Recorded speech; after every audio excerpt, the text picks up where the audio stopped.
नमस्कार दोस्तों, अनु voice channel में आप सभी का स्वागत है।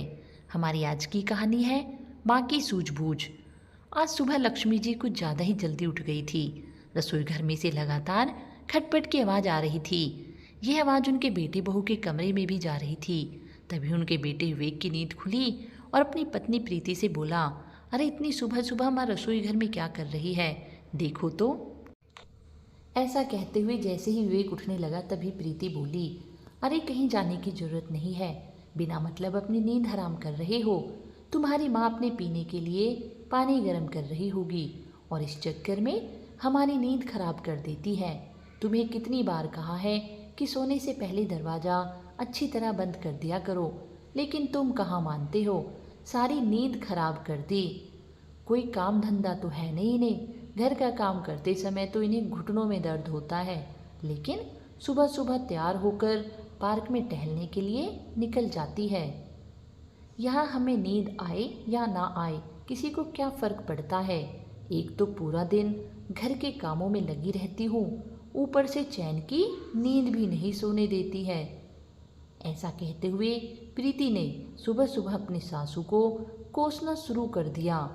तभी विवेक ने कहा, अरे प्रीति, तुम भी जानती हो कि माँ की गठिया की बीमारी के चलते डॉक्टर ने उन्हें टहलने की सलाह दी है।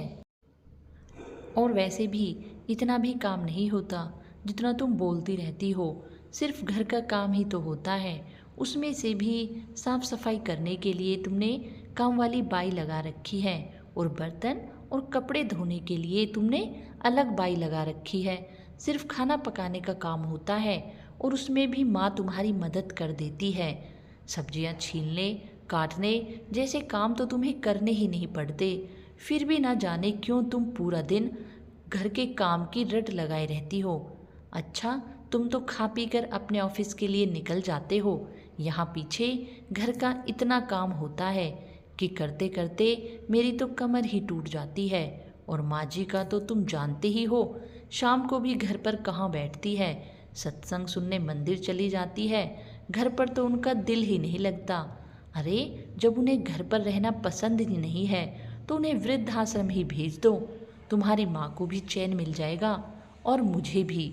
तभी विवेक गुस्से से बोला, प्रीति, आज तो तुमने यह बात कह दी है, लेकिन आइंदा कभी इस बात को दोहराया तो मुझसे बुरा कोई नहीं होगा। उनके कमरे का दरवाज़ा थोड़ा खुला होने के कारण लक्ष्मी जी के कानों तक सारी आवाज़ जा रही थी। बहू के विचार जानकर उनके दिल को दुख तो बहुत हुआ, लेकिन उन्होंने कुछ ना कहना उचित समझा और पार्क में टहलने के लिए चली गई। नाश्ते के बाद लक्ष्मी जी दोपहर की साग सब्जी लेकर काटने बैठ गई।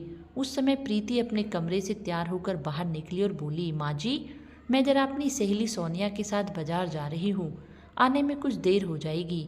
तभी लक्ष्मी जी अपनी बहू से बोली, बहू मेरा चश्मा टूट गया है, अब विवेक से क्या कहूँ, वो तो सुबह जाता है और रात को घर लौटता है। तुम बाजार जा रही हो तो मेरा चश्मा तुम ही बनवा लाना। तभी प्रीति बोली, माँ जी, इस महीने खर्चा बहुत ज़्यादा हो गया है और मुझे भी अपनी सहेली की शादी के लिए शॉपिंग करनी है, इसलिए अभी टूटे चश्मे से ही काम चलाइए। और वैसे भी आपको कौन सा ऑफिस का काम करना होता है जो उस चश्मे के बिना नहीं कर पाएंगी। अगले महीने मैं आपका चश्मा बनवा लाऊंगी। तो लक्ष्मी जी बोली, ठीक है बहू। प्रीति अपना पर्स उठाकर चलती बनी। चश्मे के बिना लक्ष्मी जी बहुत मुश्किल से गुजारा कर रही थी। एक दिन उनका पोता सोनू उनके कमरे में बैठकर खेल रहा था। उसने पानी मांगा तो लक्ष्मी जी रसोई घर में पानी लेने गई, लेकिन बिना चश्मे के कुछ साफ दिखाई नहीं दे रहा था। अचानक उनका हाथ कांच के गिलास से टकराया और गिलास नीचे गिर गया और टूट गया। जैसे ही प्रीति ने कुछ टूटने की आवाज़ सुनी तो गुस्से से तमतमाती हुई बाहर निकली। फर्श पर देखा तो कांच का गिलास टूटा हुआ पड़ा था। देखते ही आग बबूला होते हुए प्रीति बोली, भगवान ने दो दो आंखें दी है तो देखकर काम नहीं कर सकती आप। मेरा इतना महंगा इम्पोर्टेंट गिलास तोड़ दिया, मालूम भी है यह मेरी माँ ने मुझे दिया था, बिना मतलब इतना नुकसान कर दिया। प्रीति की आवाज़ सुनते ही विवेक बाहर आया। क्या हुआ प्रीति, इतना चिल्ला क्यों रही हो तुम? देखो ना, तुम्हारी माँ ने मेरा इतना महंगा गिलास तोड़ दिया। जानते हो, यह मेरी माँ ने दिए थे। तभी विवेक ने कहा, अरे गलती से टूट गया होगा, इसमें इतना चिल्लाने वाली बात क्या है। बिना बात के पतंगड़ बनाना तो कोई तुमसे सीखे। तभी विवेक ने अपनी माँ की ओर देखा तो बोला, अरे माँ, आप चश्मा क्यों नहीं पहनती? इस कारण ही शायद आपको कुछ नज़र नहीं आया होगा। बेटा, वह मेरा चश्मा। अभी लक्ष्मी जी बोल ही रही थी कि प्रीति बोली, भगवान जाने कौन सी दुनिया में गुम रहती है तुम्हारी माँ, बिना मतलब मेरा नुकसान कर दिया। बड़बड़ाते हुए प्रीति अपने कमरे में चली गई। इधर लक्ष्मी जी को समझ नहीं आ रहा था कि आखिर उन्होंने ऐसा भी क्या कर दिया था जो उनकी बहू इतना बरस पड़ी। दरअसल प्रीति पर अपनी तथाकथित मॉडर्न सहेलियों का काफ़ी प्रभाव था। उसकी अधिकांश सहेलियां या तो अपने सास ससुर से अलग होकर अपनी अलग गृहस्थी बसा चुकी थी, या फिर उन्हें वृद्धाश्रम भेजकर उनकी जिम्मेदारियों से मुक्त होकर स्वतंत्र जीवन बिता रही थी। उनकी देखा देखी ही प्रीति पर भी अपनी सास को आश्रम भेजने का भूत सवार हो चुका था। अक्सर प्रीति फ़ोन पर ही चिपकी रहती, कभी अपनी सहेलियों के साथ अपनी सास की बुराई करती तो कभी अपने माँ के साथ घर का सारा हालचाल बांटती। एक दिन जब प्रीति अपने घर की सारी बातें अपनी माँ को बता रही थी तो उसकी कुछ बातें लक्ष्मी जी के कानों में पड़ी। थोड़ी देर बाद वह अपनी बहू के पास आई और बोली, बहू, अपने ससुराल की सारी बातें मायके में बताना अच्छी बात नहीं होती। इतना सुनने की देर थी कि प्रीति एकदम भड़क गई और चिल्लाते हुए बोली, माँ जी, आपको इतनी भी तमीज़ नहीं है कि छिपकर किसी की बातें नहीं सुना करते? अपनी बहू की जासूसी करते हुए आपको बिल्कुल शर्म नहीं आई? प्रीति के इस तरह के व्यवहार से लक्ष्मी जी एकदम सन्न रह गई, लेकिन कहते भी तो किससे। बहू तो समझने को तैयार नहीं थी और बेटे को वह परेशान नहीं करना चाहती थी, इसलिए चुपचाप अपमान का घूंट पीकर सहन कर गई। लेकिन प्रीति चुप रहने वाली नहीं थी। रात को खाना खाने के बाद जैसे ही वे कमरे में आया, उसने फिर से वही जिद पकड़ ली। तुम्हारी माँ के रहते हुए तो मेरा जीना ही हराम हो चुका है। प्राइवेसी नाम की तो कोई चीज़ ही नहीं है। किसी से फ़ोन पर बात नहीं कर सकती मैं। छोटी छोटी सी बातों को लेक्चर सुनाने लगती है। तुमसे कितनी बार कहा है कि अपनी माँ को वृद्धाश्रम भेज दो, लेकिन तुम हो कि सुनते ही नहीं। अरे वृद्धाश्रम इन जैसे बूढ़े लोगों के लिए तो बना है, और फिर तुम्हारी माँ को भी अपनी उम्र के लोग मिल जाएंगे तो उनका दिल भी लगा रहेगा। तभी विवेक बोला, प्रीति, बड़े बुजुर्ग अगर समझाते हैं तो हमारे भले के लिए ही समझाते हैं, लेकिन यह सब बातें तुम्हारे दिमाग से बाहर है। और मेरी एक बात कान खोल कर सुन लो कि मैं अपनी माँ को कभी वृद्धाश्रम नहीं भेजूंगा।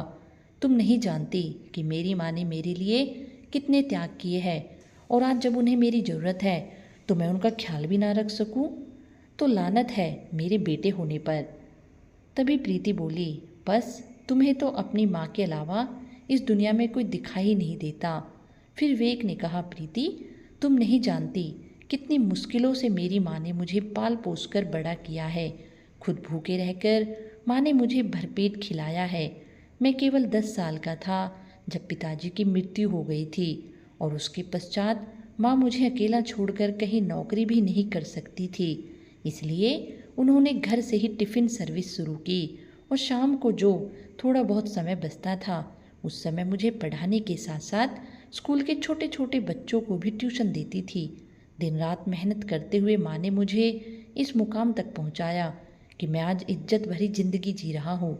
भले ही माँ के पास इतने पैसे नहीं होते थे, लेकिन फिर भी मेरी हर एक डिमांड को पूरा करती थी मेरी माँ। कहते कहते ही विवेक की आंखों में आंसू आ गए और बोला, प्रीति, मैं सारी दुनिया को छोड़ सकता हूँ, लेकिन अपनी माँ को कभी नहीं। विवेक की बातें सुनकर प्रीति भी उस समय चुप हो गई, और उसके बाद कुछ दिनों तक घर में शांति रही। लेकिन जैसे जैसे समय बीतने लगा, प्रीति का वही बर्ताव फिर से शुरू हो गया, जिस कारण विवेक फिर से परेशान रहने लगा कि आखिर वह प्रीति को कैसे समझाए। एक दिन प्रीति ने अपने घर पर अपनी सारी सहेलियों को बुलाया और अपनी सासू माँ से कहा, माँ जी, आज मेरी कुछ सहेलियाँ घर पर आ रही है। आप स्नैक्स बहुत अच्छा बनाती है, तो आज आप ही उनके लिए चाय और स्नैक्स बनाना। लक्ष्मी जी के घुटनों में दर्द था, लेकिन फिर भी बहू की बात मानकर दोपहर से ही तैयारों में जुट गए। उनके हाथ के बने खाने में इतना स्वाद होता था कि बड़े बड़े होटल के शेफ भी उनके आगे फेल हो जाए। प्रीति की सहेलियों के आने से पहले लक्ष्मी जी लगभग सारे व्यंजन बना चुकी थी। तभी प्रीति अंदर आई और पूछने लगी, माँ जी और कितना समय लगेगा? मेरी सहेलियाँ तो पहुँचती ही होंगी। तभी लक्ष्मी जी बोली, बाकी सारा काम हो चुका है, बस जब तुम्हारी सहेलियाँ आएंगी तो मैं चाय बना दूंगी। उसी समय दरवाजे की बैल बजी तो प्रीति ने कहा, माँ जी आप चाय बनाने रख दीजिए, और जल्दबाजी में चाय पत्ती के साथ चीनी की बजाय नमक का डिब्बा उठाकर अपनी सासू माँ को पकड़ा दिया और बोली, आप जल्दी से काम निपटाइए। और ऐसा कहकर प्रीति घर का दरवाज़ा खोलने चली गई। नज़र कमज़ोर होने और चश्मा न होने के कारण लक्ष्मी जी को भी नमक और शक्कर में फ़र्क समझ नहीं आया और उन्होंने चाय में नमक डाल दिया। तभी प्रीति अपनी सहेलियों को लेकर अंदर आई और उनके साथ बातें करने लगी। थोड़ी देर बातचीत करने के बाद प्रीति सबके लिए रसोई घर में से तरह तरह के स्नैक्स लेकर आई और ऐसे दिखा रही थी मानो सारे स्नैक्स उसने खुद ही बनाए हो। सब लोग बड़े मज़े से स्नैक्स खाने में लगे हुए थे। हंसी मजाक और बातचीत का सिलसिला चल पड़ा। थोड़ी देर में चाय भी बन चुकी थी तो लक्ष्मी जी गर्मा गर्म चाय लेकर आई और मेहमानों को सर्व करने लगी। उसकी सारी सहेलियाँ लजीज व्यंजनों का आनंद ले रही थी और खाते हुए उनमें से एक सहेली बोली, अरे प्रीति यह स्नैक्स तो तुमने बहुत ही स्वादिष्ट बनाए हैं। तभी दूसरी सहेली बोली, हाँ यार पकौड़ों का तो कोई जवाब ही नहीं, इतने स्वादिष्ट पकौड़े तो मैंने आज पहली बार खाए हैं। तभी एक और सहेली ने कहा, लेकिन ये तो बताओ यह सब बनाना तुमने कहाँ से सीखा है? इससे पहले कि लक्ष्मी जी कुछ कहती तभी प्रीति बोली, अरे यार इंटरनेट पर देखकर मैं सब कुछ सीख गई हूँ, तुम बस स्नैक्स एंजॉय करो। और स्नैक्स ही क्यों, तुम अपनी सहेली के हाथ की बनी चाय का भी मजा लो और बताओ कैसी बनी है। प्रीति ने कहा तो उसकी सहेलियाँ बड़े उत्साह के साथ चाय पीने लगी, लेकिन जैसे ही उसकी सहेलियों ने चाय पीनी शुरू की तो सबके मुंह का स्वाद बिगड़ गया। कुछ सहेलियाँ वॉश बेसिन में कुल्ला करने लगी तो वहीं बाकी सहेलियाँ जिन्होंने अभी तक चाय पीनी शुरू नहीं की थी उन्होंने चाय वापस रख दी। उनका यह रवैया देखकर प्रीति हैरान रह गई। उसने तुरंत चाय उठाकर थोड़ी सी चक्कर देखी तो जोर से चिल्लाई, माँ जी यह आपने क्या किया? क्या आपको इतना भी नहीं पता कि चाय में नमक नहीं शक्कर डाली जाती है? कम से कम देख तो लिया कीजिए, आपको तो बिल्कुल भी अकल नहीं है। तभी प्रीति की सारी सहेलियां कहने लगी, यह क्या प्रीति, तुमने तो कहा था कि स्नैक्स और चाय तुमने बनाई है, फिर नमक भी तो तुमने ही डाला होगा। तभी लक्ष्मी जी विनम्र भाव से बोली, बहू की सहेलियों की तरफ कहते हुए, गलती तो मुझसे हुई है, चाय मैंने ही बनाई थी और ढंग से नज़र न आने के कारण नमक भी मुझसे ही गलती से डल गया, मुझे माफ़ कर देना बेटा। तभी प्रीति की एक सहेली जो बहुत अच्छे स्वभाव की थी उठकर लक्ष्मी जी के पास आई और उन्हें गले से लगाते हुए बोली, नहीं आंटी जी, आप हमसे बड़ी है तो प्लीज़ माफ़ी मत मांगिए, छोटी मोटी गलतियां तो हो ही जाती है। उसके बाद प्रीति ने उन्हें कुछ ना कहना ही उचित समझा। जब उसकी सारी सहेलियां अपने घर चली गई तो प्रीति ने तो जैसे घर ही तूफान खड़ा कर दिया हो। वो लक्ष्मी जी से बोली, मुझे एक बात समझ में नहीं आती कि आप मुझे चैन से जीने क्यों नहीं देती हो? आखिर आप चाहती क्या है? अपनी सहेलियों के लिए मैंने थोड़ा सा काम करने को क्या कह दिया, आपने तो पूरे नमक का डिब्बा ही चाय में उड़ेल दिया। अगर कुछ नहीं बनाना था तो बोल दिया होता, लेकिन इस तरह मेरी बेइज्जती करवाने की क्या ज़रूरत थी? तभी लक्ष्मी जी बोली, बहू मैंने तो अपनी तरफ से सब कुछ अच्छा ही बनाया था, वो जब चाय बनाने लगी तो तुमने नमक का डिब्बा मेरे हाथ में दिया था, यह कहकर कि मेरी सहेलियाँ आ गई है, जल्दी से चाय बना दो। अब यदि मुझसे वह चाय में नमक डल गया तो इसमें मेरा क्या कसूर था? अब यह सब बातें चल ही रही थी कि विवेक भी घर आ गया और प्रीति के गुस्से को देखकर उसने कारण जानना चाहा तो प्रीति ने चिल्ला चिल्लाकर उसे सारी बात बताई। तो विवेक बोला, प्रीति थोड़ा ध्यान तो तुम्हें भी करना चाहिए था कि अब माँ की उम्र हो चली है तो कम से कम काम में उनका हाथ बटा देती। और माँ, आप अपना चश्मा क्यों नहीं लगाती? जब भी आप चश्मा नहीं लगाती हो तो कुछ ना कुछ उल्टा ही हो जाता है। मुझे बताइए, आपने अपना चश्मा कहाँ रखा है? मैं अभी लेकर आता हूँ। तभी लक्ष्मी जी बोली, बेटा दरअसल बात यह है कि मेरा चश्मा कुछ समय से टूटा हुआ है, जिस कारण से मैं ढंग से देख नहीं पाती और मुझसे कोई ना कोई गलती हो जाती है। तो विवेक बोला, आप भी कमाल करती है माँ, आपका चश्मा टूट गया था और आपने मुझे बताया क्यों नहीं? फिर लक्ष्मी जी ने कहा, बेटा मैंने तो बहू को कहा था, लेकिन बहू ने यह कहकर बात टाल दी कि इस बार खर्चा बहुत हो गया है तो पैसे नहीं बचे, अगले महीने वह मेरा चश्मा बनवा कर ले आएंगी। यह बात सुनकर विवेक ने प्रीति की ओर प्रश्नवाचक निगाह से देखा तो प्रीति अपना बचाव करते हुए बोली, हाँ तो क्या हुआ, आखिर हूँ तो इंसान ही, भूल गई माँ जी का चश्मा बनवाना। और विवेक ने कहा, प्रीति जैसे तुम इंसान होकर गलती कर सकती हो वैसे मेरी माँ भी इंसान है। वो छोटी सी गलती पर तुम उन पर ऐसे चिल्लाने लगती हो जैसे उन्होंने कोई बहुत बड़ा गुनाह कर दिया हो। तुम्हारे रोज रोज के इस व्यवहार से मैं तो परेशान हो चुका हूँ। विवेक की इतनी बात सुनकर प्रीति का गुस्सा सातवें आसमान तक पहुँच गया और जोर से चिल्लाते हुए बोली, तुम्हें तो सिर्फ अपनी माँ ही नजर आती है। तुम्हारी जिंदगी में मेरे होने या ना होने से तुम्हें कोई फर्क नहीं पड़ता। अगर ऐसी ही बात है तो ठीक है, मैं अपने मायके ही चली जाती हूँ। आज के बाद मेरा तुमसे और तुम्हारे इस घर से कोई लेना देना नहीं है। ऐसा कहते हुए प्रीति गुस्से में पैर पटकती हुई अपने कमरे में चली गई और बैग निकालकर अपने और अपने बेटे के कपड़े पैक करने लगी। फिर लक्ष्मी जी उसके पास आई और हाथ जोड़कर उसे विनती करने लगी, बहू मेरे कारण तुम दोनों अपनी गृहस्थी क्यों खराब करते हो? यदि तुम्हें मेरी उपस्थिति पसंद नहीं है तो मैं ही वृद्धाश्रम चली जाती हूँ।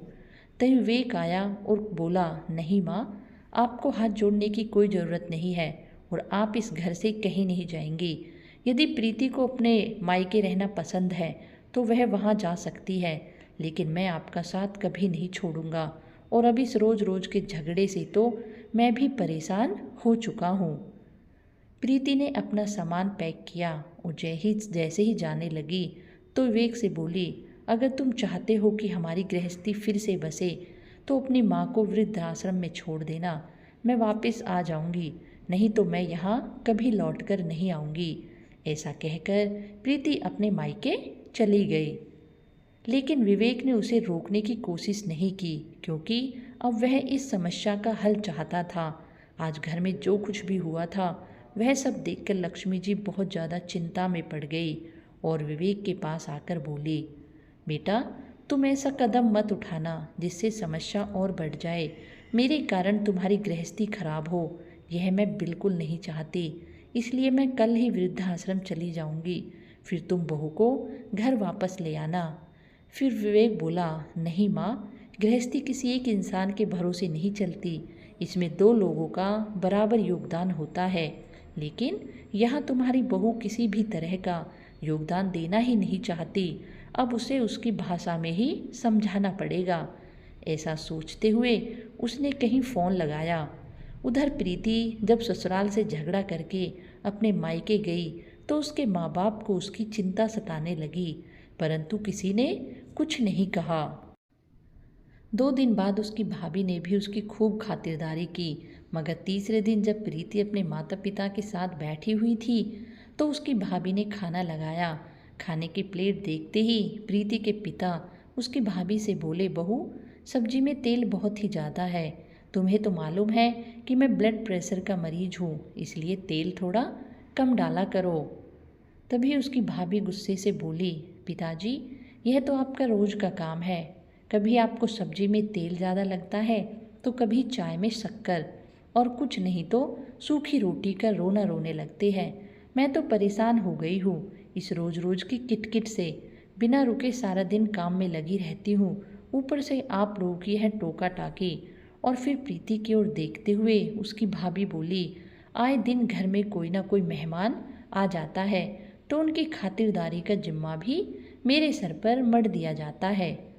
ना तो मुझे यहाँ प्राइवेसी मिल पाती है और ना ही मैं अपने हिसाब से जी पाती हूँ। अब मुझसे और नहीं होता। आप सब लोगों की खातिरदारी। मेरी अपनी भी ज़िंदगी है जिसे मैं आराम से जीना चाहती हूँ। थक गई हूँ सारा दिन आप सबकी नौकरी करते करते।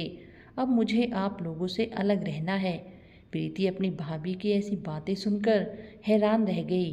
फिर बोली, भाभी जरा सी तो बात है, आप इतना गुस्सा क्यों कर रही हो?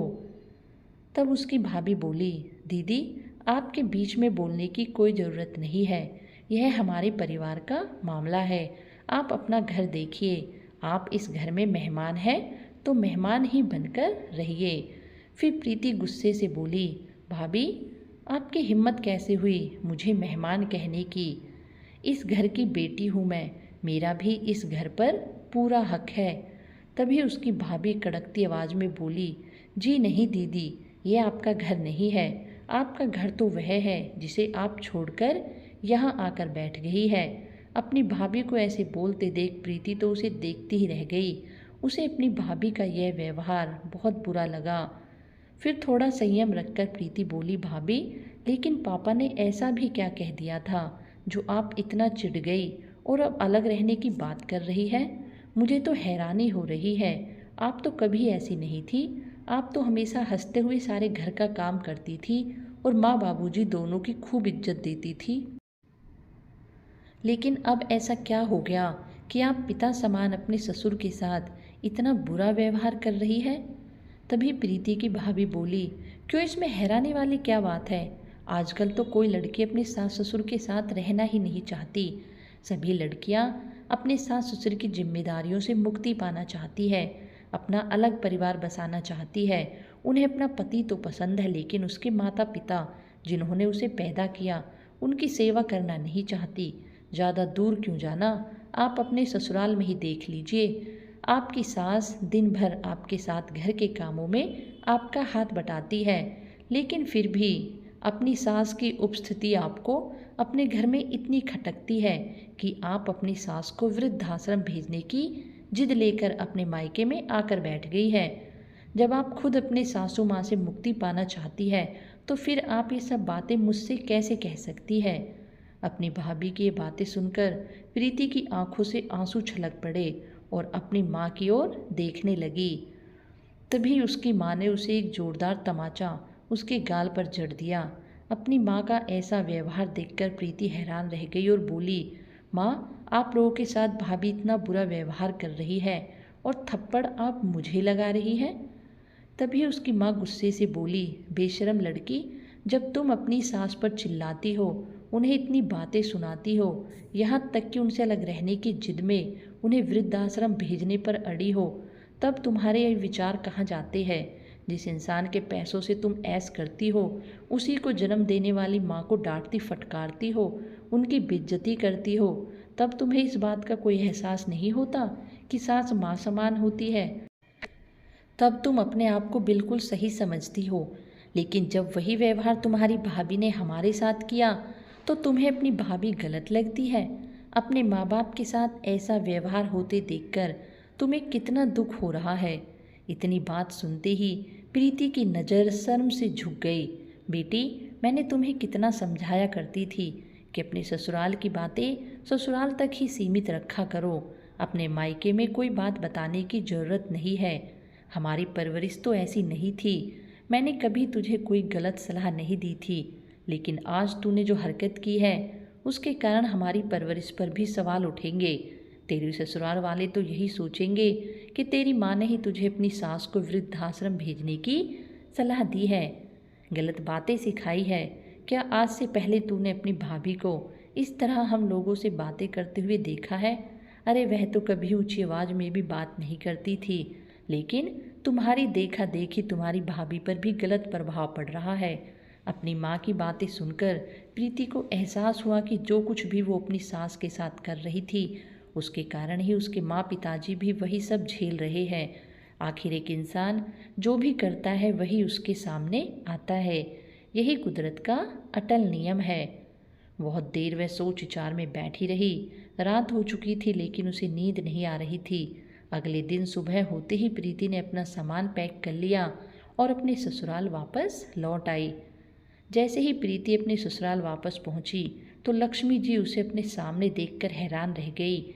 इससे पहले कि वह कुछ बोल पाती, प्रीति उनके पैरों में गिर गई और बोली, माँ जी, मुझे माफ़ कर दीजिए। मेरी आंखों पर स्वार्थ की पट्टी पड़ गई थी, जिस कारण मैं आपके साथ इतना बुरा व्यवहार कर बैठी। अपनी बहू को इस तरह माफ़ी मांगते देख लक्ष्मी जी ने उसे उठाकर अपने गले से लगा लिया। फिर प्रीति बोली, मैंने आपको कितना कुछ सुनाया, लेकिन आपने पल भर में मुझे माफ़ कर दिया। अपनी सासू माँ के गले लगकर प्रीति खूब रोई। लक्ष्मी जी ने अपने पल्लू से उसके आंसू पूछे और उसे चुप करवाया। लेकिन लक्ष्मी जी यह बात समझ नहीं पा रही थी कि आखिर 2 दिन में ही ऐसा क्या हो गया जो प्रीति उल्टे पांव वापस आ गई और रोते रोते उनसे माफ़ी मांगने लगी। विवेक जो ऑफिस जाने के लिए अपने कमरे में तैयार हो रहा था, प्रीति की आवाज़ सुनकर बाहर निकला। सास बहू को इस तरह गले लगते देखकर उसके चेहरे पर भी एक मुस्कान आ गई। तैयार होकर घर से बाहर निकला तो सबसे पहले उसने अपनी सासू माँ को फ़ोन लगाया और उनकी मदद के लिए उन्हें शुक्रिया अदा करते हुए बोला, माँ जी, धन्य है आप। अगर सभी माँ बाप अपने बच्चों की गलत हरकतों पर उनका साथ ना देते हुए उन्हें इस तरह सही रास्ते पर लाए तो घर कोई भी परिवार नहीं उजड़ेगा। कहते कहते विवेक की आंखों से आंसू आ गए। दरअसल हुआ यूँ था कि जिस दिन प्रीति विवेक से झगड़ा करके अपने मायके गई थी, उसी दिन विवेक ने अपनी सासू माँ को फ़ोन करके सारा किस्सा बयान कर दिया था और इस मामले में उनसे मदद मांगी थी। प्रीति की माँ अपने दामाद और समधन को खूब अच्छी तरह से जानती थी, इसलिए आज जो कुछ भी प्रीति के मायके में हुआ वह सब प्रीति के माता पिता और भाभी का सोचा समझा नाटक था, ताकि वह प्रीति को सही रास्ते पर ला सके। आज प्रीति बहुत खुशी से अपने घर का सारा काम कर रही थी और लक्ष्मी के जैसे साथ बहुत हंसकर बतिया रही थी। जब वे घर लौटा तो चीखने चिल्लाने की आवाज़ों के स्थान पर हंसी ठिठोलों की आवाज़ें पूरे घर में गूंज रही थी। ये नज़ारा देखकर विवेक सोचने लगा, प्रीति की माँ की तरह यदि सभी माता पिता समझदारी से काम ले ले तो बहुत से घर उजड़ने से बच जाएंगे। दोस्तों, आपको आज हमारी कहानी कैसी लगी? यदि पसंद आए तो कृपया करके हमारे चैनल को लाइक एंड सब्सक्राइब अवश्य करें। धन्यवाद।